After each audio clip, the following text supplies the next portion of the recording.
Pesawat sudah siap, saya akan menunjuk sana saudara untuk melakukan teknik modifikasi cuaca, menyebar garam.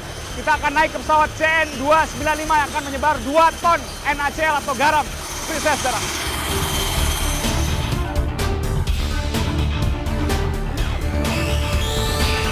Saya masuk ke dalam pesawat.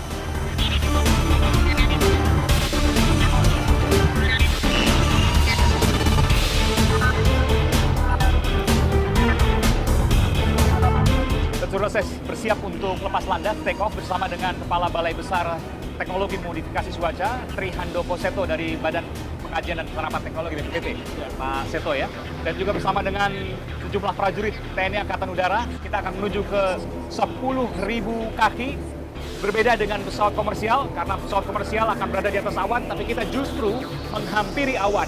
Awan-awan yang terlepas kemudian akan tebar garam ini Pak ya, akan ditebar garam, kemudian menjadi satu dan kemudian turun hujan. Dan akan semuanya disalurkan ke laut, tidak ke darat karena akan berbahaya.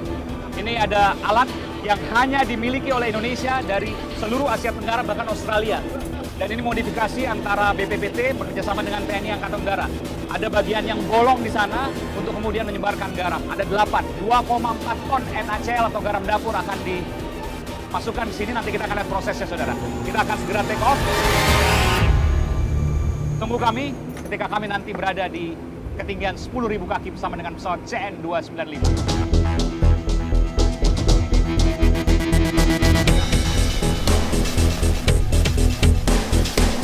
Dan saudara, kita akan melihat ini proses dari satu tabung ke tabung yang lain untuk kemudian dikeluarkan. Satu tabung ini berisi 300 kg garam yang kemudian dibuat dalam kondisi khusus, dalam ukuran khusus, kelembaban yang khusus untuk kemudian disalurkan ke dalam awan. Kita akan melihat saudara, ini memang kita berada di tengah awan, cukup stabil pesawatnya, tidak mengalami turbulensi.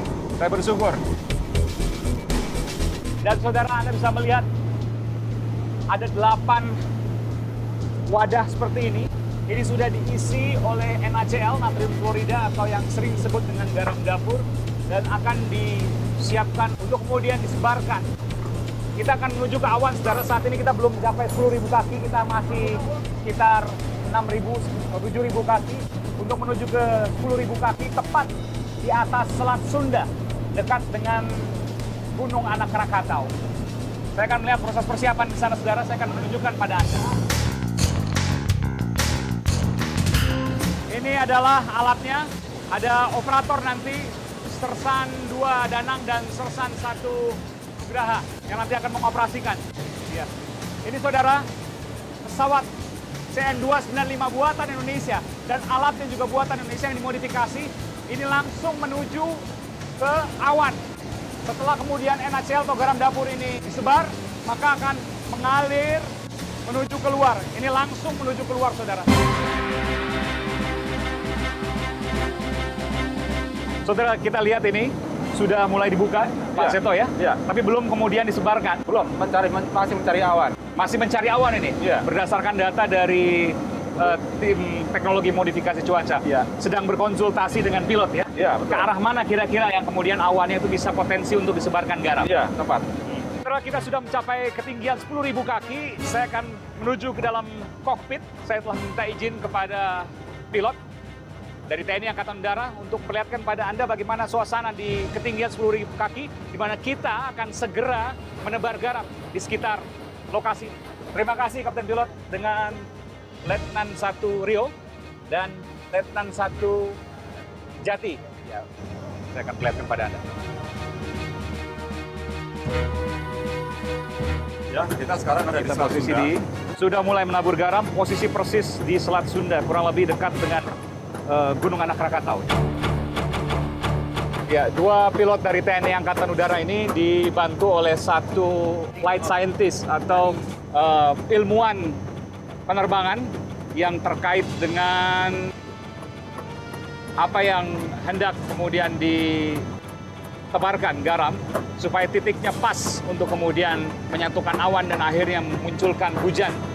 Dengan istilah awam, mengijonkan hujan sehingga tidak terjadi di Banten, Jawa Barat, dan juga DKI Jakarta sekitarnya. Ya, proses Masih terus berjalan, saudara. Ini saya akan menunjukkan pada Anda ketika garam itu kemudian tebar, maka ini terhisap. Udara yang berada di sini terhisap, kemudian mendorong garam-garam ini untuk keluar. Dan kemudian garam-garam ini tersebar, membentuk awan yang kemudian mengikat satu awan dengan awan yang lain, hingga turunlah hujan. Saya persis berada saat ini, saudara, di atas Gunung Anak Krakatau di Selat Sunda, perbatasan antara Pulau Sumatera, Lampung tepatnya, dengan Pulau Jawa, Banten.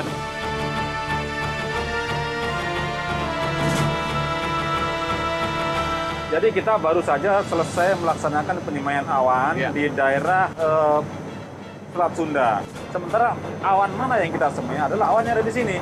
Oke. Ya, ini berkorelasi dengan ini. Kalau ini kita biarkan, ini akan masuk ke wilayah Jabodetabek. Oh, ini bisa jalan. Ya, dia akan jalan ke sana. Oleh karenanya, awan-awan ini kita semai, ya, sehingga harapannya dia akan jatuh di atas lautan saja. Oke.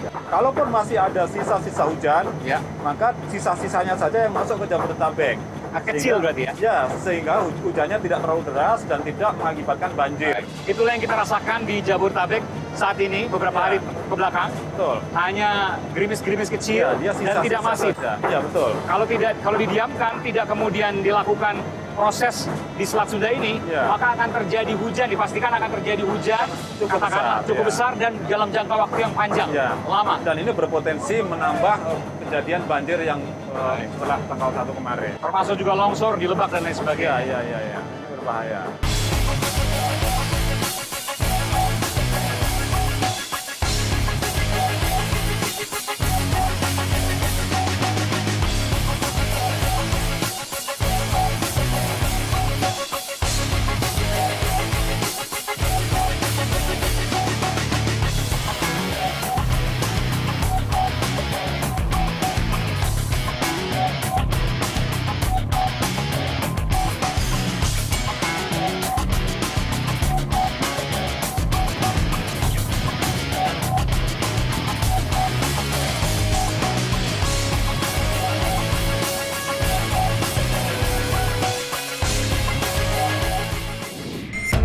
Dan saudara, saya akan menunjukkan pada Anda garam yang masih tersisa sedikit ini. Ini saudara, sangat halus.